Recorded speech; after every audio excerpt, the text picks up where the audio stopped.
781-826-8000. Now, sit back, relax, take good notes, and let's talk real estate.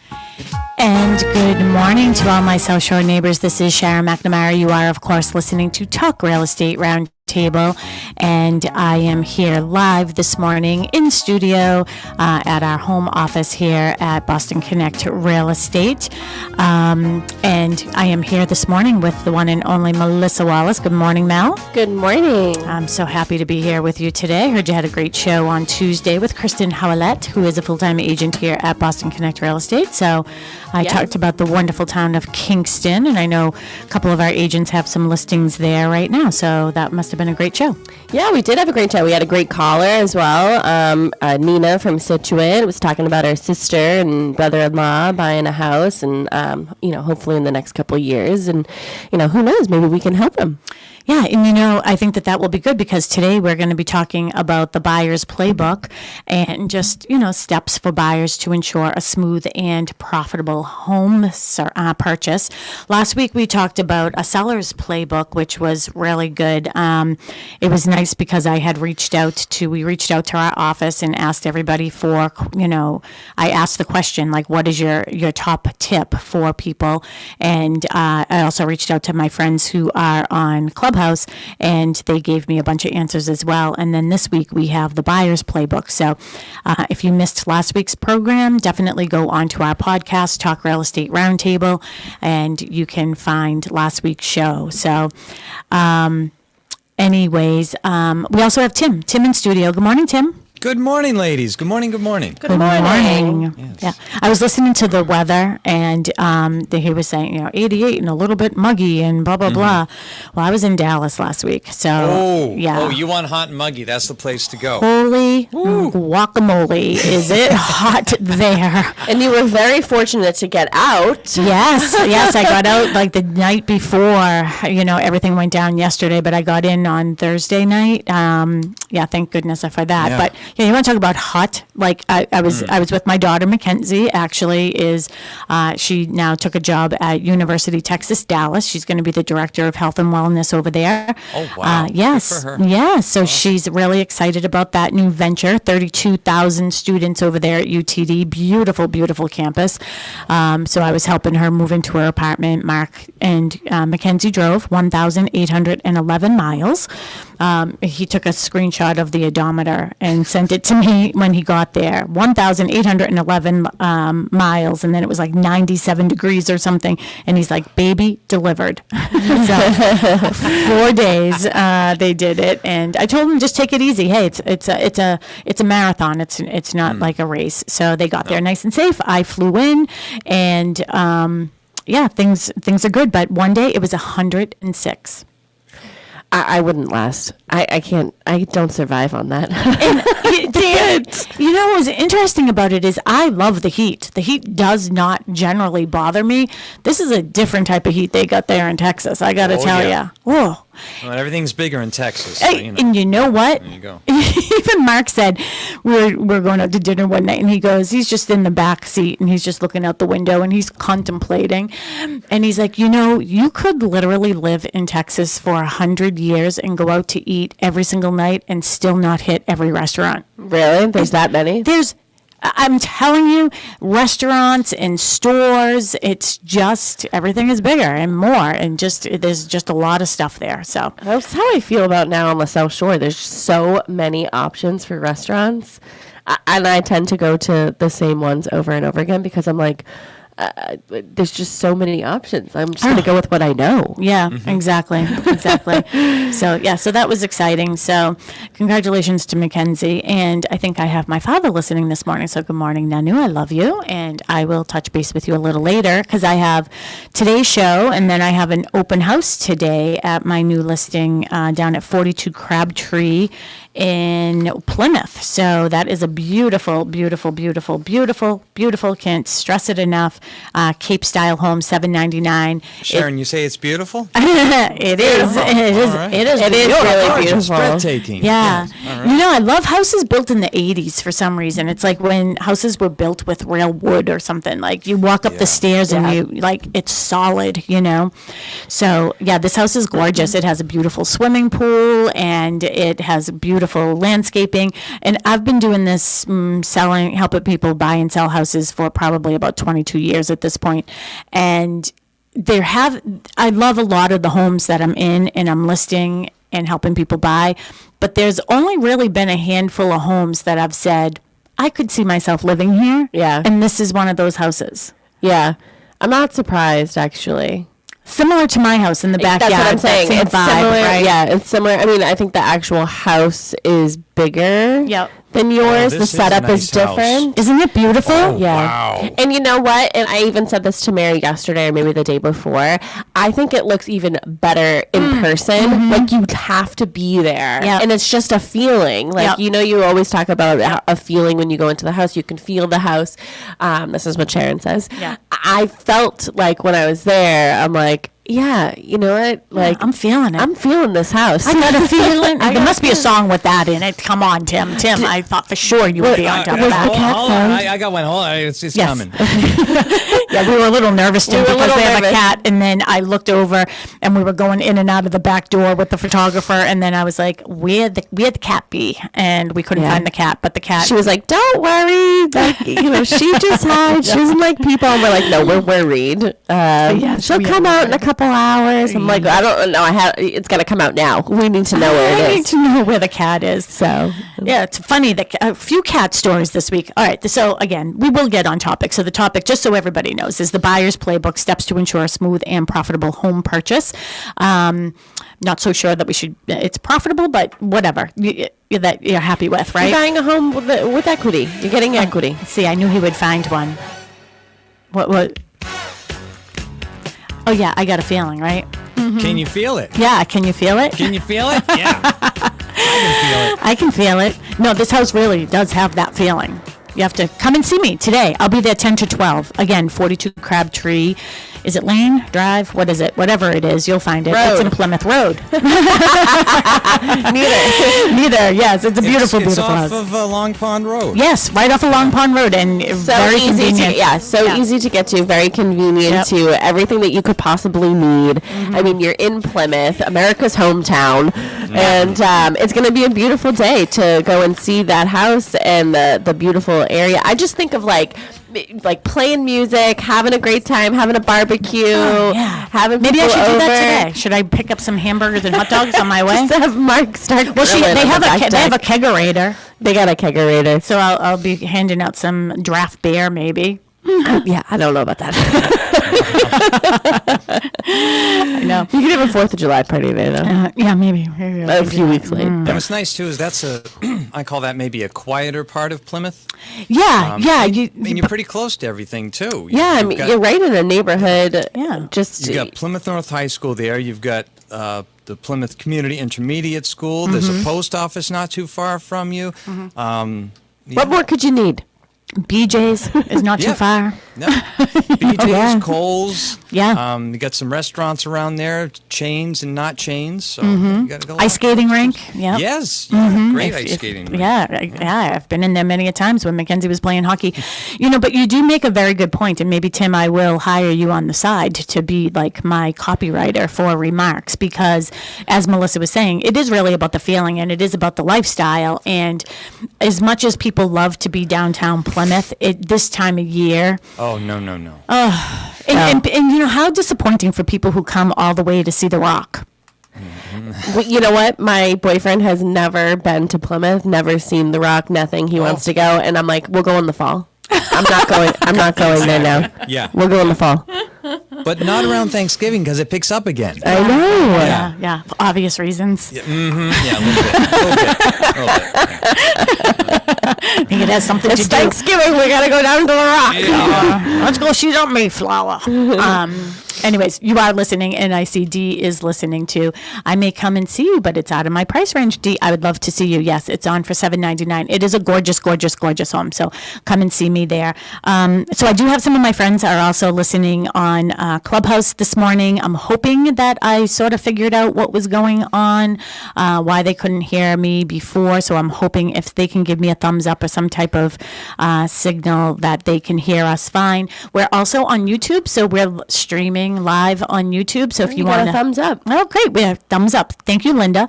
So everybody can hear us fine and dandy there. You can also go onto YouTube, see us live in our studio, in our studio.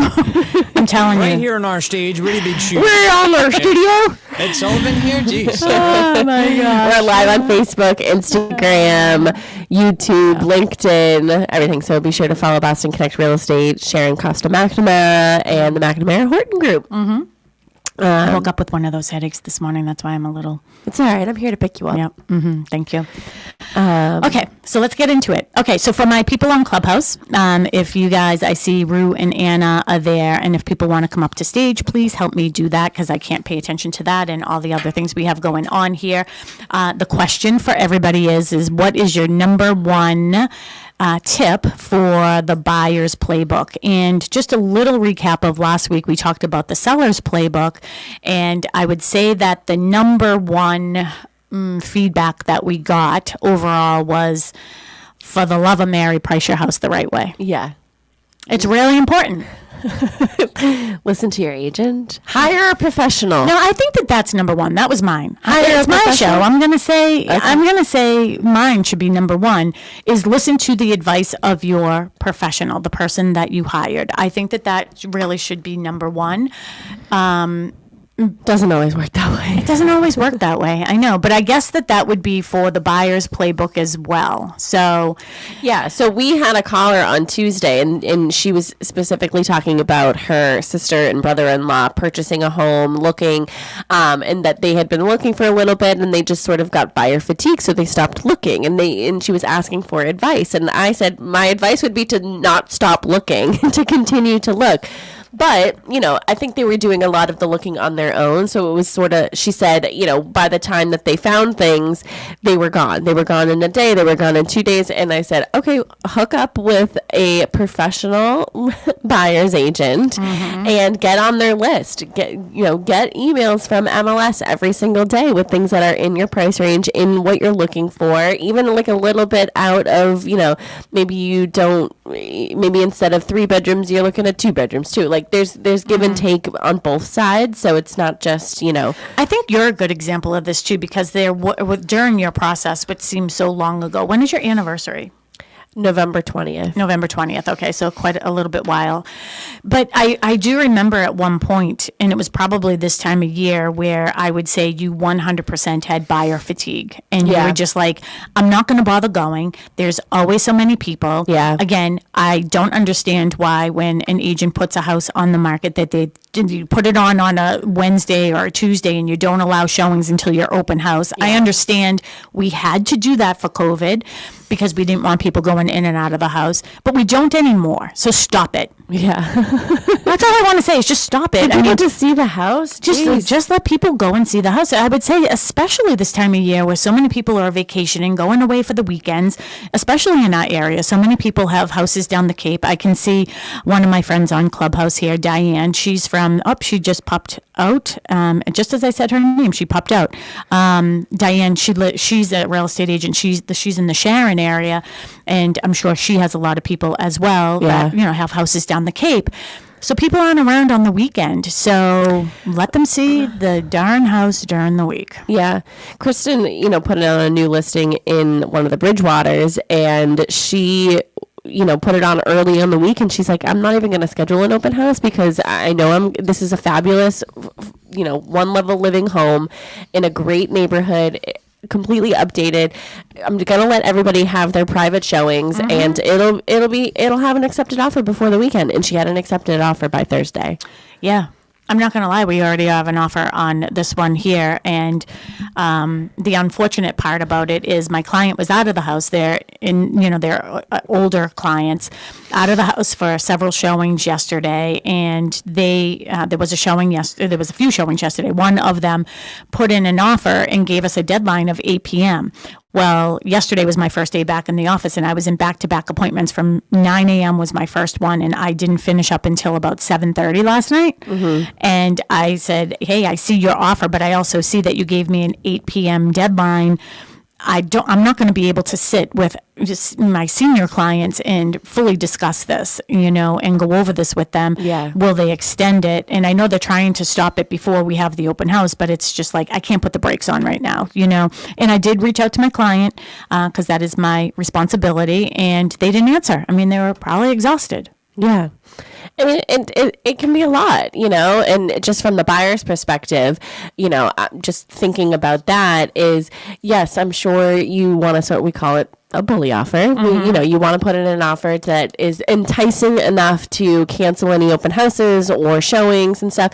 But you know what? That strategy doesn't always work. Sometimes it does put a bad taste in everybody's mouth. I mean, it's not necessarily the best strategy in my opinion. Yeah. And I think too, I know that the agent did discuss this with Mary, and Mary sort of handed the baton off over to me, which rightfully so. I mean, she was, like a one-arm paper hanger this past week while I was away. And, I understand that they've put in other offers. They've been in multiple offer situations, and I hate the word win. I hate that. I hate win. I need something different than that. But they didn't get their offer accepted. So I understand the strategy 100%. But I'm big on perspective. I got to tell you, I always go back to it. What is perspective? Are you on the island? Are you on the little boat? Either way, you need each other, right? Yeah. If you're stranded at sea or if you're stuck on an island, right? So, so hopefully, they'll be understanding and they'll extend it a little bit into today. But if not, I tried. Yeah. I mean, that's all you can do. That's all I can do. Okay. So I'm going to ask a question to my friends here on Clubhouse too. So if any of you have a top tip for a buyer's playbook, what would be your number one top tip? So if any of you who are up on stage would like to give an answer, you can unmic, and let's see if we can get you through here. No top tips. Okay, that's fine. Yeah, it's not going through. Yep, it's not going through. So, yep. All right, so you guys can hear us, but we can't hear you through our thing. Oh, here we go. All right. Yeah. Now there's an echo. Yep, I know. Okay, so I would say my top tip obviously would be to hire a professional. I mean, I feel like that's always my top tip no matter what when it comes to real estate. Like, hire somebody who does this full time. Hire somebody who does this, that maybe even if they're new in the business or newer in the past couple of years, that they belong to a company or an organization that is fully supportive of their business. So it gives them the tools to be successful. Whether it's training or every single piece of paper that they could possibly need, any files, any forms or anything like that, just setting them up for success. Yep. But yeah. And I think that the forms, that's an important piece that you're talking about. And I know that Kristen is really, so Kristen Howlett, again, she's a full-time real estate agent here at Boston Connect, and you hear her all the time here on WATD with Melissa. And she does talk about the importance of being an expert on your forms, because if you don't know the intricacies of your form, then you really are of no value to your client. But, it's interesting because when we talk about the seller's playbook, and there are a lot of sellers who are like, I'm just going to sell it on my own. And we have statistics that prove that even if you use a real estate agent after our compensation, we're still gaining you the most amount of money with the best terms and conditions, right? That's what we do for a living. I was talking to some clients last night that I have their listing, and I had to notarize some stuff for them for our closing coming up. And we were talking about another home I'm going to be listing for them. And something came up, and it was sort of like on the vein of negotiation. And he said, Sharon, that's exactly why we hire you, because you know how to do that. You know how to negotiate. You know what's best for us when we tell you what our wants and needs are. So Yeah. I thought that was good. So I'm just going to ask them one more time. Rue, can you on mic for a sec? Can you tell me if you can hear us better now? Anna? Yeah, Nope, I can we still can't see it. Yeah, I can can still see, hear but for some an reason or echo. another, we can't hear them. Yep, sorry, guys. I also want to talk about a little bit of the common mistakes too that sort of occur maybe when a buyer is either looking to purchase or is, doesn't work with a full-time agent or, a professional in the industry. Skipping your pre-approval. So I think that along with the number one thing to do with hiring a professional is also getting pre-approved. So knowing exactly what you're going to be looking for is really important. What you can afford, what's in your budget, because there's been a lot of times where, buyers will go through and they think that they know what they can be approved for, and they're just looking, and then they fall in love. And then they start the process after the fact. That process should be done before looking for a house. And I think that Sharon would agree with me on that one. How many times have you in your business or in any time that you've been in the industry where one of the first questions you ask a buyer is, are you pre-approved? 100%. It is the most important thing. We haven't seen Jasmine in here in a while either. So I always suggest, and too, for the benefit of the agent as well, let's be honest. I know that people think that, real estate agents, maybe there's a lot of people, including our president, who think that real estate agents make too much money. Okay. So he's basically said that, right out loud. And it's unfortunate that they don't see what we do behind the scenes. They don't see the things that go into being a listing agent and a buyer's agent. But if you think you've been hearing the conversations about limited inventory and showing and seeing several houses, putting in several offers, they're not getting accepted. Well, that's all work. And real estate agents don't get compensated for that work until somebody purchases a home at the end. We've worked with people for over 2 years to find them the perfect house. A lot of time, energy, money goes into that in order to do that. And what brought me down that path? I said you gotta get pre-approved. Oh, to the pre-approval process. So my point of that is, again, there's so many avenues right now where people can just hop on, to different websites and they click a button. They think they're getting the listing agent, but you're not. Just so you know, you are not. You then want to just see the property and you think it's just like, hey, yeah, I'm sort of interested. Just if you're just a looky-loo, take this with, just be courteous. If you're a looky-loo, go to the open house. That's what open houses are for. Open houses are for looky-loos, right? But you don't want to take the time of a listing agent to just, I just want to see this house. Or remember, we had this conversation. What was that topic? I remember Dee was watching. We had a topic and Dee actually ended up talking. She called in about it.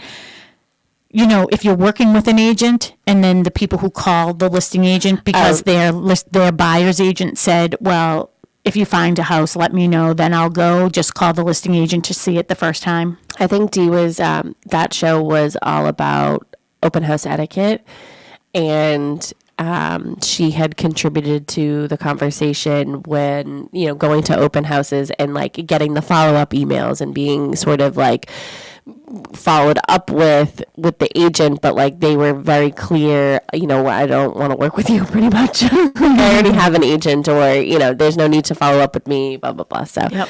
I think that was what Yeah. the show was about. But getting back to being pre-approved, it gives you a clear budget and what you can afford. So, and it also puts you in a really great position when you are going to be putting in an offer and you are talking, because if you tell the listing agent or whoever's hosting the open house, like, you weren't pre-approved yet, they're going to know that as soon as you're your offer comes in. Like if they just got pre-approved, they probably haven't gone through the process, making sure it might be a pre-qualification or something like that. Yeah. So you get that pre-approval letter.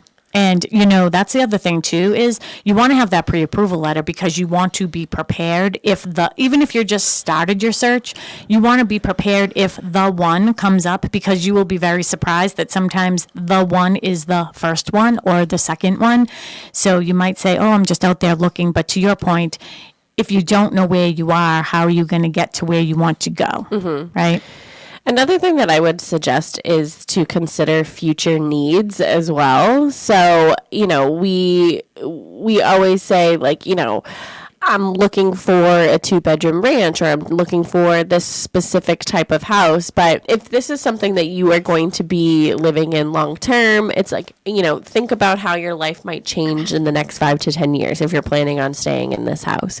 You're not just investing in your now, you're investing in your future. So, Nina, the other day on the radio show, was talking about how, right now her sister and brother-in-law can walk around and get up and down the stairs, and that's fine, but maybe in 5 to 10 years they're not going to want to. So, just things to consider when, are you buying the big 4-bedroom colonial when, all your kids are pretty much out of school, and, you're maybe at an age where you don't want to go up and down the stairs. You want a one-level living and stuff like that. So.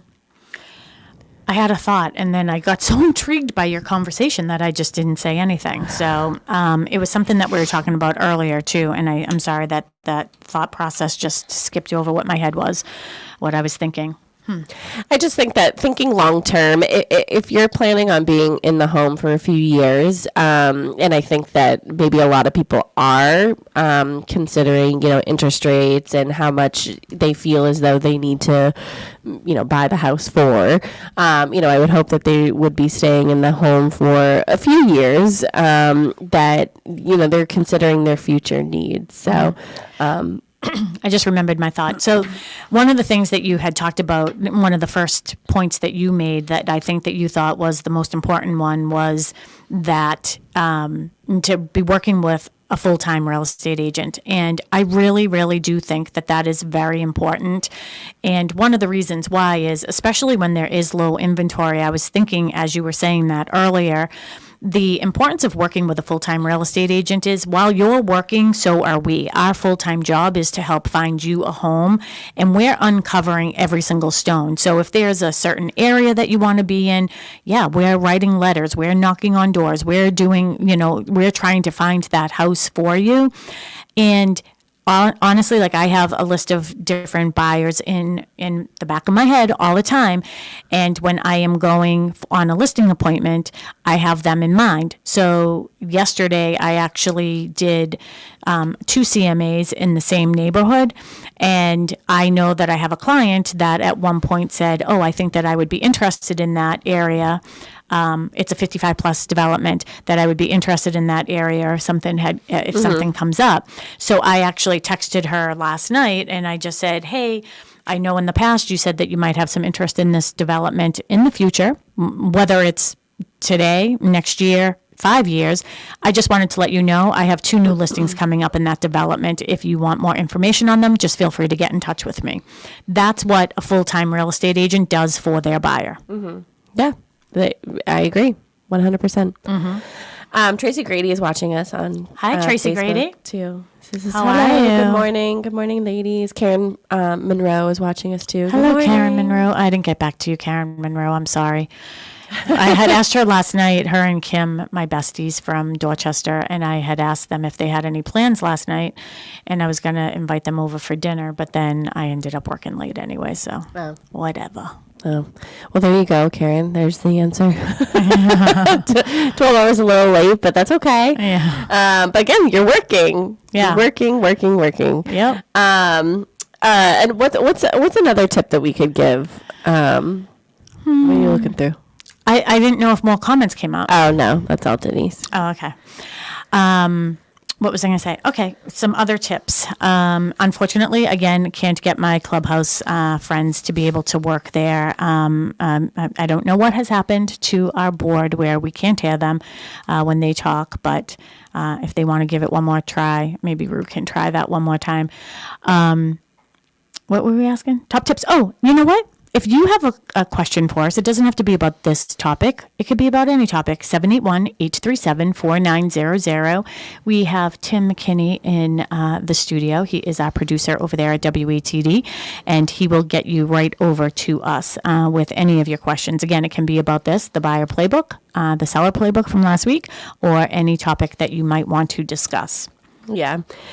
Preparation, I think, is such a big part of buying a house too. So it's not just getting pre-approved, it's also understanding your financial situation. So, it's not just about buying the house, it's what happens after closing day. So you have to prepare for that as well.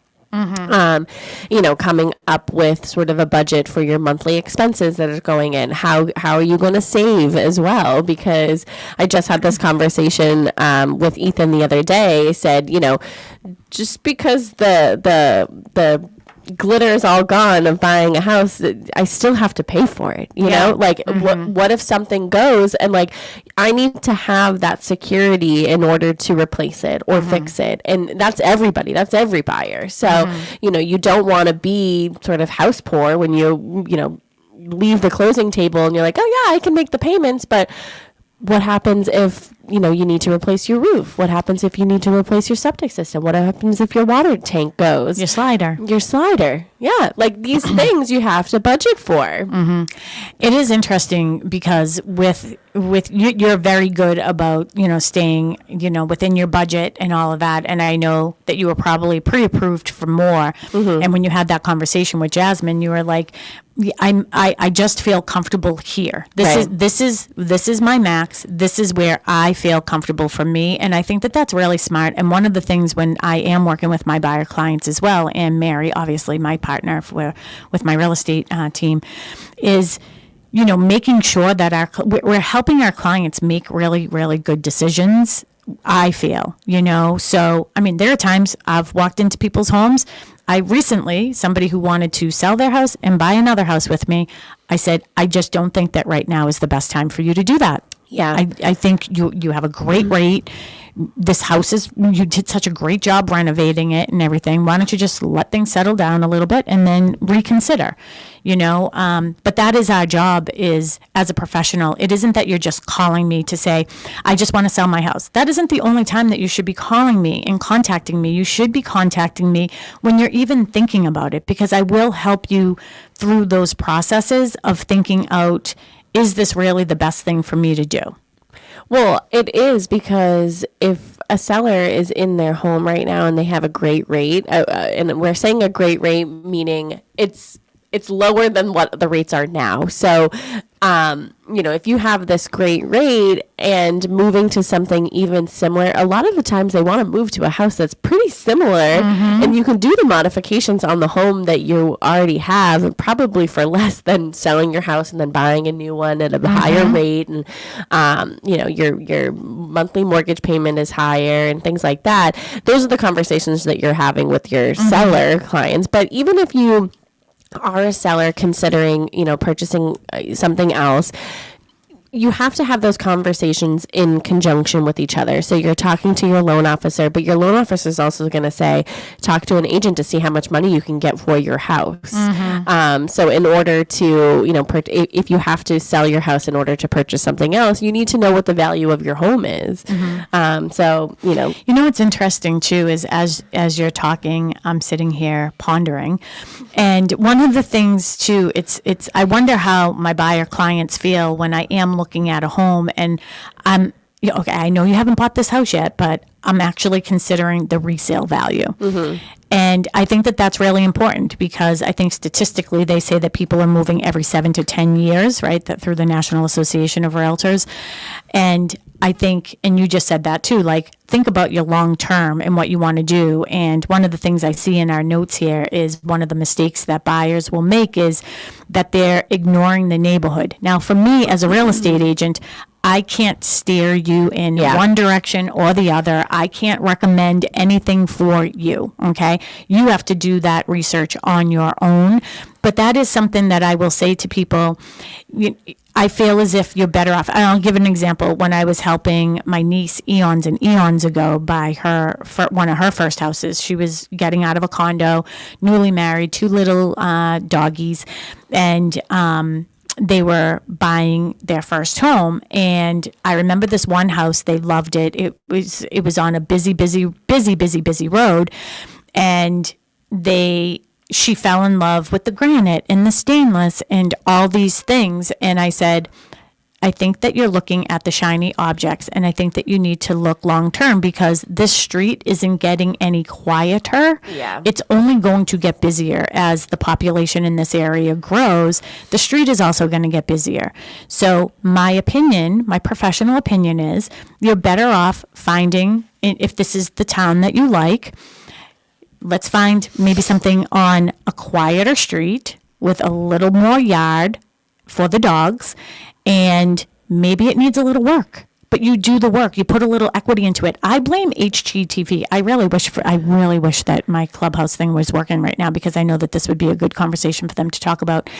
HGTV has ruined the minds of millennials.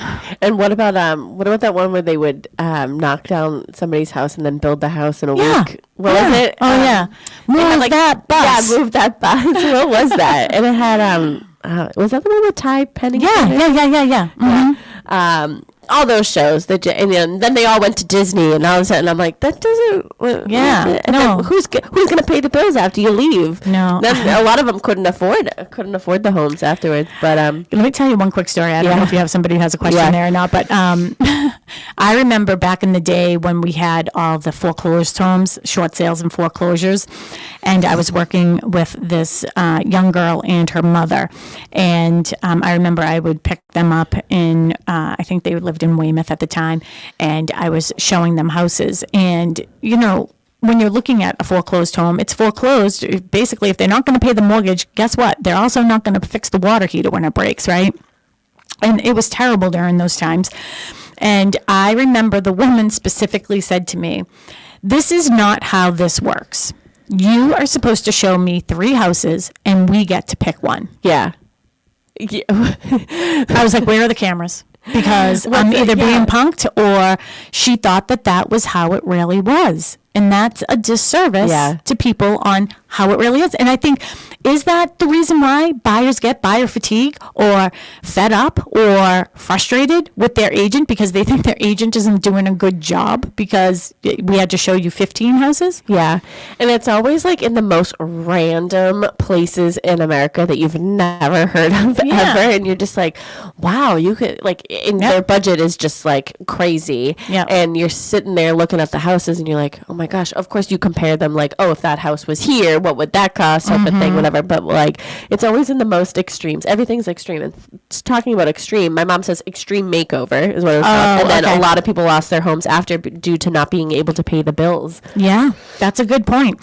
What we had during that time, like right before that all happened, because I've been in this a long time, I clearly remember when, people were getting loans, they were refinancing their homes, and that we called that phantom income. I wonder if there are other people out there that remember that term. Phantom income? Phantom income. So what they would do is they would do a cash out refi on their house, because that was what the problem was with the banks. The banks were giving out money. The appraisers were all part of this whole scam that was going on. Yeah. So, the banker was, calling their sister-in-law, who was the appraiser, and saying, hey, I need this house to appraise at this amount. And they were all in conjunction with each other. They were all making money, and including the banks, but people were getting no doc loans. They were people who should not have been getting loans were getting loans, but they were doing cash out refis. So an example might be, all right, I paid $300,000 for my house. I have a $250,000 mortgage on it, but currently the value is suddenly so much higher, like $500,000. I'm going to take out $100,000 on my house. That's actually not a good example, but to the max, right? And then they would take that money, that was called the phantom income. They weren't doing improvements on their house. What they were doing is trips to Disney, buying RVs, buying boats, doing things like that, and just spending the money. Yeah. Karen left 2 comments on Facebook. No worries, been traveling lots, so needed to relax at home. And then her next one is knowing cost of taxes, water bills, landscaping, cost of living in the house and town. Yeah, Karen, give us a call, 781-837-4900. I'd love for you to talk about this because Karen and Sean, her husband, again, Karen is one of my best friends from Dorchester, and we sold her house in Dorchester. She had a 2-family there, and she bought a beautiful, beautiful home on the South Shore. And I'm just wondering, like, you're bringing this up. It's a really, really good topic. And it's funny that I can't see her comments That's on all on, that's the Boston Connect one. I'm on yours. So. I know, I'm surprised that it doesn't. I don't know, it doesn't, yeah. So Karen, if you get a chance, call in 781-837-4900. I think that's a really good she said, point. what's the number again? 781-837-4900. Yep. That is super important because even, I bought my house in November. The MLC took care of, a lot of things that, were prorated at that time because the water bill comes out twice a year. The trash bill gets paid twice a year. These things that, up until a little while ago, I hadn't seen a bill for, so I wasn't really aware of how much these things would cost. I actually called the trash company the other day because I really want a second barrel, and I don't have recycling. So I called and I was like, oh, by the way, so how much is another barrel? And they're like, oh yeah, we do it twice a year, and this and this. And she was actually very helpful. The woman over in Halifax, she suggested, why don't you get a second barrel in September 1st, because that's when the new bills come out and you don't have to have a prorated bill and it gets a little messy. Starting off, you'll have 2 barrels at the beginning of the billing period, and just moving forward, that's how it is. So she was like, could you wait until September 1st? I said absolutely. But do we have Karen? Hello. Yes, you do. Yes, Karen is here. Hello, Karen. Hello, Sharon. I miss you so. So everybody, to our WATD listeners and everybody who's watching us on Facebook, hopefully you can hear Karen, but Karen is one of my best friends. I have 2, and she's one of them. And she has 2, and I'm one of hers. So so Karen and I have known each other since 6th grade, and at St. Margaret's in Dorchester, where we met. And she's a very good friend, very, very smart. She is my go-to person when I have more finance questions and HR questions, because Karen's worked for the government for how many years now? Going on 38. 38 Wow. years, yeah, right out of high school. Yeah. So Karen, we sold your house in Dorchester, and then you bought a new home on the South Shore, and you just made that comment. So can you just highlight that a little bit more? If, as a buyer, what could have I done better for you? Do you think that I could have done something better? No, I was fine. Honestly, I knew what the town taxes were and stuff. But as a new buyer, when I first moved to Dorchester, I think I was shocked about how much the taxes were and how often they go up, and just little expenses that you don't expect. As a first-time home buyer, you're like, oh, I didn't put that into the equation. Although that was a very scary time, because the bank was like, oh, we'll approve you for $1 million. And I'm like, oh, yeah, no, thank you. Yeah. I didn't want to go over, just say $450,000. Yeah. They were, trying to approve me for $1 million. And I was like, absolutely not. I don't want to be house poor. Yeah. I want to That's enjoy how I my felt, life. too. Yeah. Yeah. And Karen, I think that, I always give the advice to all of my buyer clients to make sure that you do have home inspections, right? And you had home inspections on both of them, right? But I do recall in Dorchester that soon thereafter you realized that there was a problem with the roof, and that's not an easy fix with a roof, right? I actually had a slate roof. Slate roof, okay, in yep. Dorchester, yeah. So, no, we knew that there was a problem, but we didn't know the extent of it, I think. even getting an estimate quickly in the middle of winter when there was snow on the roof was a little harder to get an accurate number. But no, we did a kickback towards the roof, so that was okay. And we didn't realize that one of the oil tanks were leaking, and we asked them to replace the oil tank, which was great. It took them forever to take the old one out, but that I wish I had held money over their head for that, because it took them like a couple months to come back and get it. But Wow. all in all, it was a winter. It was hard, you know. It just, the time of year we moved, I think, made it a little bit more difficult. But no, I think you guys did a great job. Selling the house, I do recall, like, I wish we had gotten a better list regarding, like, the fire codes. You know what I mean? A fire person shows up a week before we're supposed to sell. They walk in the front door and they're like, you failed, and they walked right out. Oh, really? Yeah, but I think that guy was in a bad mood, to be quite honest, because it's normally like that. So. Yeah. So then we got a nice check down list, and we did a little bit. I would use the word overkill, but we probably put too many in. But that was okay. We needed to pass because we had days left before the closing. Well, oddly, he was a firefighter. The buyers of your house was a firefighter.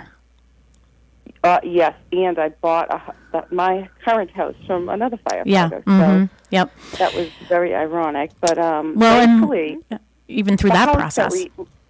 The house we're in now, I mean, you look at it, it was a very pretty, attractive house, you know, and you can get carried away with, like, you know, the backyard and how pretty things were. But I was grateful that Sharon pushed me on making sure I got a stonemason in to look at the chimney and a retaining wall, because that probably would have cost me many more thousands of dollars that I would not have been, willing to not negotiate without if I had known about it. So that was great, and it was a danger. So the chimney, the live fireplace, would burning. If it was like probably leaking in the, I would say, in the attic, and the stairs from the attic go into my son's room. So that's the first place the gases would have escaped. So in hindsight, like, I'm so grateful that she pushed and pushed and pushed. Remember, because I remember Karen at one point saying, Sharon, you need to calm down. And I was like, oh, no. And I did say to the agent, I was like, first of all, when I'm a buyer's agent, you're my baby cub, right? Period, amen. That's how I am. My job is to make sure. But when it comes to hazards and safety, that is more, that is when I get into my baby cub mode. Then you topple that with my best friend and her son and husband are living in this house. I'm sorry. I was ready and prepared to tell you to walk away from that house if it wasn't going to be repaired. And I didn't care how much you loved it. Because not only were you going, and again, whether you were my best friend or not, even if you were a client that I had just met or somebody that was referred to me, I don't want to be up late at night worrying that, I see on Instagram that you are having, a fire and in your fireplace with a glass of wine, and, you post something, and all I'm thinking about is, oh my gosh, is Daniel like in his bedroom, and is the carbon monoxide trickling into his bedroom right now as we speak? So, and again, and you have to be able to, as a buyer's agent, you also have to be very, it's not a fight. This is, hey, these are safety concerns. This is what I really am worried about. But Karen, one of the things that you had mentioned that I think is really great, and I probably should get into this a little bit more with my clients when they're buying a home, is, this is a beautiful lawn. Are you considering how much it costs to, maintain the built-in swimming pool? How much it costs to, do the grass? That's why when you were looking at the retaining wall in the backyard, and my impression for you was that I was over the top, and that I was saying, well, no, like, look, this is pushing away from, it's holding the earth back now, but it's also going to fall at some point. Yeah, it's leaning. So, like, it needs to be repaired. And even though things look like they might be an easy fix, they tend to be very expensive. So, Oh yeah, they think they quoted me $25,000 to replace that whole side. yeah. So I think that, getting into things like Mel mentioned, the smaller items, like the everyday things you need, like the trash and all that other stuff. But think about the lawn and keeping it green and the fertilizer and all those things. Mm-hmm. Do you think that that was one of the bigger things for you to consider? Oh, absolutely. So I knew it could cost more money in the summertime to run the pool and to do the landscaping. And I kind of had it in my head right away that I was just going to hire a landscaper. So I kind of factored that in to my equation. Mm-hmm. Little things like shoveling the driveway. Wow. Yeah. I've always shoveled my whole life. I was like, I'm getting older. Mm-hmm. So I'm like, that first winter we were here, we got a ton of snow, and thankfully the last 2 winters haven't been that bad. But that first year was a doozy, and my husband was working nights, 5 12-hour days, and it was crazy. So I was just always out there shoveling, and it was like trying to get somebody to do the shoveling. Do you remember when we were kids, people would like, can I shovel out your car, right? You know what I mean? Yeah. Like kids don't, why don't kids walk up and down the street anymore and say, hey, I'll shovel your driveway for $10? They just don't do it anymore. Well, trust me, I'd give them $50. I know. Even if I agreed to 10. I know. So the gentleman across the street saw me struggling one night, and I think I was crying, and he came over and he's like, move aside, and he plowed my whole driveway. Yeah, well, you should just pay him to do that from now on. But Karen, I have to let you go. I only have a couple more minutes, and we want to get into our open houses. But again, to all our WATD listeners, you just heard from my best friend, Karen Monroe, and she was talking about her experience as a buyer when I was her buyer's agent. So I will talk to you later. Love you. All right. Love you. Bye. All right, bye-bye. So, again, that's my bestie. So, let's talk about open houses this weekend. And again, if you have any suggestions for radio shows for us, feel free to reach out to us because we'd love to do a topic that you're interested in. And as we were talking earlier, I was like, oh, that would be a good show. And now I can't remember because I didn't write it down. But you can get in touch with us. 781-826-8000 is the office phone number. Or you can send us an email to, I think we have plenty of different emails, realestate@bostonconnect.com. And you'll be able to send us a message that way. Or you can reach out to me, 781-294-4848, and you're going to let us know about the open houses this weekend. Yeah, Michelle Fay has a new listing here in Pembroke, 25 Reservoir Road, Unit C7. That is on the market for $405, and she's doing an open house today and tomorrow from 11 to 1. You and Mary have a new listing, 42 Crabtree Road in Plymouth. That is going on the market for $799. We talked about that earlier in the show. Sharon and her husband, Mark, they're having a date day. Are doing an open house from 10 to 12 today. And then, of course, Cushing Trails and Cochise Estates every single weekend. Cushing Trails in Hanson from 10 to 12, and Cochise Estates in West Bridgewater every Saturday and Sunday from 10 to 2. And new construction. So if you're interested in that, make sure you get a chance to get over to those two developments. And my model home should be done in another week or two. So I'm excited about that. If you have any questions for me, or if you would like to have an analysis done on your home or just starting that process, feel free to give me a call, 781-294-4848. You can also send me a text, 781-294-4848. Tim, as always, it's been a pleasure. I'll see you next week. Oh, yes, thank you. Yep, I'll be here. All right, thanks, Tim. Could you be